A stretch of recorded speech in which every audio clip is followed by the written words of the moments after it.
அந்த அம்மா இங்க பக்கத்துல ஒண்ணு இல்லையே. இல்ல. தெய்வம் தந்த தெய்வமா என் மனைவி நான் நினைக்கிறேன். ஏன்னு தெரிஞ்சுக்கலாமா?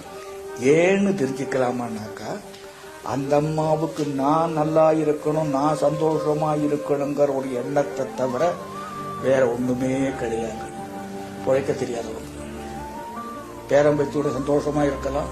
அதை விட்டுட்டு நான் எங்க போறேன்னு அந்த இடத்துக்கெல்லாம் சட்டி பானையை தூக்கிட்டு வந்து மனைவியா இல்ல சமயக்காரியா இருக்கிறேன்.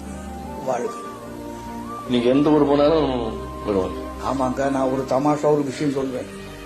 இந்துக்களுக்கு 7 ஜென்மம் இருக்குதுன்னு சொல்றாங்க. அது உண்மையா இருந்தா நான் 6 ஜென்மம் செஞ்ச புண்ணியத்தால நீ எனக்கு கிடைச்சிருக்கிற. அதே சமயத்துல நீ 6 ஜென்மம் செஞ்ச பாவத்தால நான் உனக்கு கிடைச்சிருக்கேன்னு சொல்றேன். புரியுது? நான் நல்லா இருக்கிறேன், சந்தோஷமா இருக்கிறேன். எந்த இதை பத்தி நான் சிந்தனை பண்றது கிடையாது.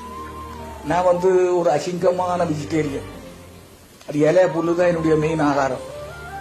என்ன இலை புல்லு? இலை புல்லு, அதாவது வெள்ளை போட்டு சாப்பிட மாட்டேன், பட்டை சோம்பு போட்டதை சாப்பிட மாட்டேன், ஐஸ்கிரீம் சாப்பிட மாட்டேன், ஓவல் குடிக்க மாட்டேன், கேக் சாப்பிட மாட்டேன். இப்படி ஒரு வாழ முடியாத ஒரு லெவல்ல. ஆனால் அந்த அம்மாவே சமைக்க வேண்டிய ஒரு நிர்பந்தம். ஹோட்டல்ல போனாலும் நாங்க சமைச்சுதான் சாப்பிடுறோம். அது முதல்ல இருந்தே நீங்க